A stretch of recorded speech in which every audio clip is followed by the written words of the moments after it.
takeaways on defense. We were hoping we would get a couple, and they come in waves. So those always make life a little easier. So plenty to work off of, but very proud of our group and happy to be 2-3. Josh, I want to take you to the goal line stand after the long pass and there's a penalty. I think they're at the 3-yard line. Yep. Kind of the key to the game right there that you guys held into the field goal. Yeah. Touchdown. Yeah, and talk to Marcus. It's the right penalty. That's a really smart play in a critical time in the game. And, if it's the first quarter in the middle of the field, you don't want a horse collar, but if you're saving a touchdown on a long play like that, you at least give yourself a chance to play a few more downs, which he did. And then the defense really rose up and played well. I thought they played well all night for the most part. That and then the interception by Amik to end the game. Yeah. Amik just finds the ball, finds Amik, or Amik finds the ball, one or the other. But he's such a tough, scrappy guy. He plays multiple positions for us every single week. Ready to go at star inside, corner outside, plays in all the kicking units, plays gunner. He's in the right situation. He's in the right position at the right time. And then he makes a great play, and ends the game for us. So just really, really happy for Amik. It's a broken record talking about Max Crosby and the effort he gives. What do you see from Max today as far as leading the team? Consistency,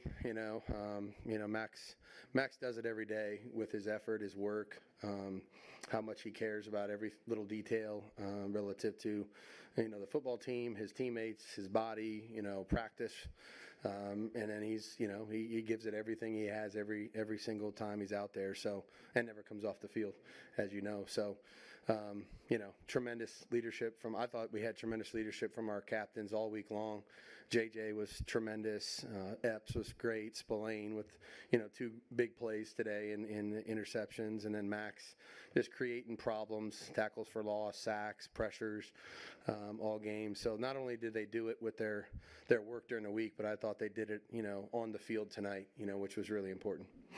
Josh, your defense is resilient. They just continue to scrap all year. Would you talk about that blue-collar mentality of that side of the ball, please? Yeah, and, I think I've said it, we've been playing better and better as the season has worn on, and sometimes, that happens, where one side of the ball is kind of playing well enough to win, and the other side's got to kind of catch up. And I think that's kind of where we've been. But our defense, at every level, we got guys that are playing their butt off, great effort, incredible fight, good communication.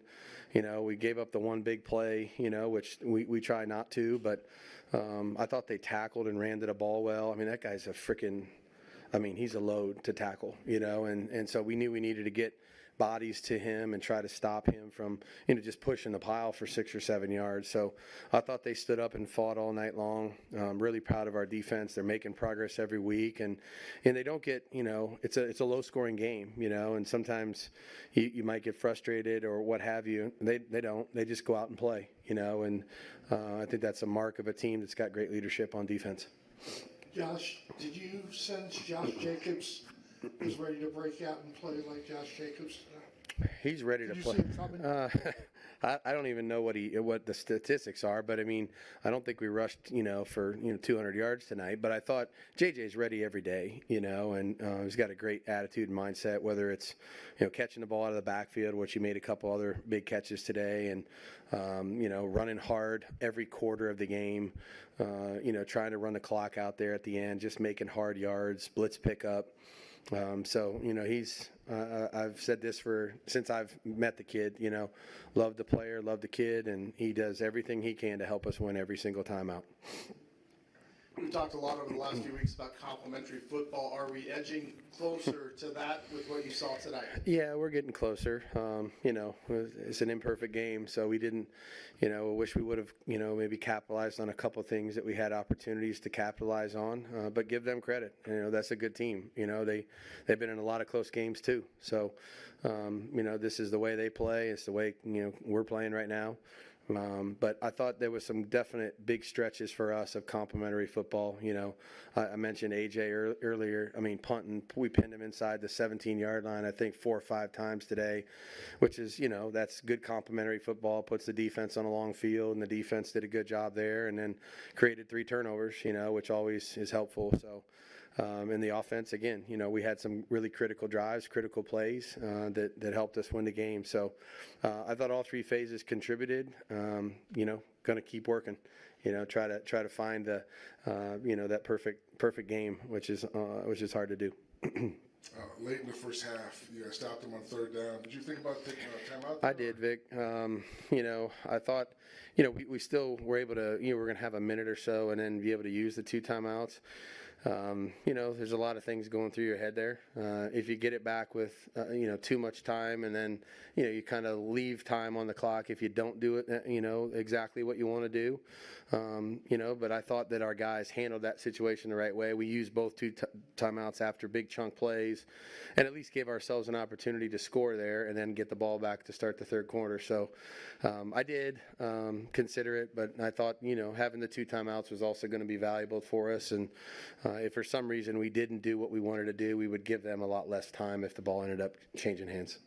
Josh, football's a game of emotion, and when a team's struggling to get on track, how big can a win be just for a change of mental attitudes? I'm not saying your guys had a bad attitude, Yeah. but just change a locker room.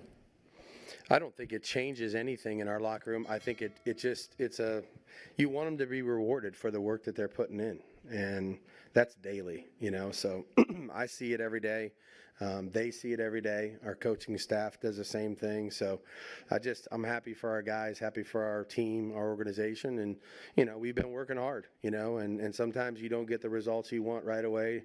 But it's a long season, you know, and we have a lot of games left. And the fight of our team, I mean, you've seen it in every game. You know, it hasn't been perfect, and we've fallen behind some and had to scrap and claw. But we keep pressing on, you know, and playing hard. And I think that's the most important ingredient I take away here is the way that we play and compete.